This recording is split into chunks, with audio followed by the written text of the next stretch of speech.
वही बदला और बदले का वही पुराना तरीका। मोसाद पूरी दुनिया में अपने बदले को कभी नहीं भूलने के लिए जानी जाती है। ये तो साफ था कि इजराइल पर हुए आत्मघाती हमले का बदला इजराइल जरूर लेगा, और वो हुआ भी।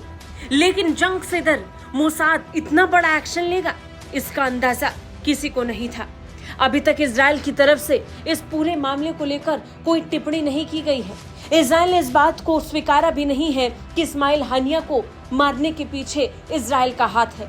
लेकिन पैटर्न देखेंगे तो मोसाद की याद आ जाएगी। सीरिया हो, ईरान हो, जर्मनी या फिर दुनिया का कोई और देश, जब भी बदला लेने की बारी आई, इजराइल की खुफिया एजेंसी मोसाद ने देश में घुसकर अपने दुश्मन को मारा। और अब जब हमास का चीफ इस्माइल हानिया ईरान में छिपा था और ये बात पूरी दुनिया के सामने आ चुकी थी, तो बदले की टिक टिक बढ़ती गई। तो इस्माइल हानिया की मौत की घड़ी करीब आती गई। ईरान में एक बड़ा हमला हुआ, हमास प्रमुख इस्माइल हानिया मारा गया। लेकिन इन सब में मोसाद की याद आ गई। इस्माइल हानिया की मौत को लेकर अब तक मिली जानकारी में पता चला कि इस्माइल हानिया को भी उसके घर में घुसकर मारा गया।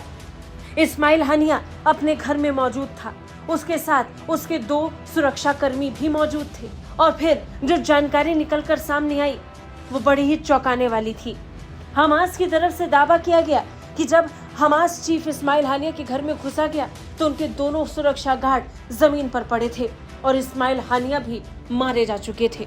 इजराइल ने अभी तक किसी तरीके का ऐलान नहीं किया, लेकिन सबसे बड़ा सवाल ये कि क्या इस्माइल हानिया को घुसकर मारने वालों में मोसादी है। अगर ऐसा हुआ तो पिछले 24 घंटों में इजराइल के 2 बड़े दुश्मन मारे जा चुके हैं। इजरायली सेना ने हिजबुल्लाह के टॉप कमांडर को मारा, तो अब ईरान से खबर आ रही है कि हमास चीफ इस्माइल हानिया ही मारा जा चुका है।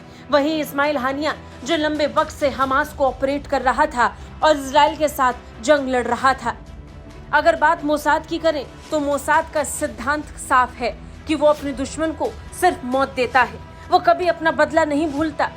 1972 में म्यूनिक ओलंपिक में जब आतंकियों ने इजराइल के 11 खिलाड़ियों की हत्या कर दी थी, तो मोसाद ने 20 साल तक एक लंबा ऑपरेशन चलाया और एक एक आतंकी को चुनकर मारा और उसी देश में जाकर मारा जहां वो मौजूद थे। बदला लेने के लिए मोसाद दुनिया के किसी भी कोने में पहुंच जाती है।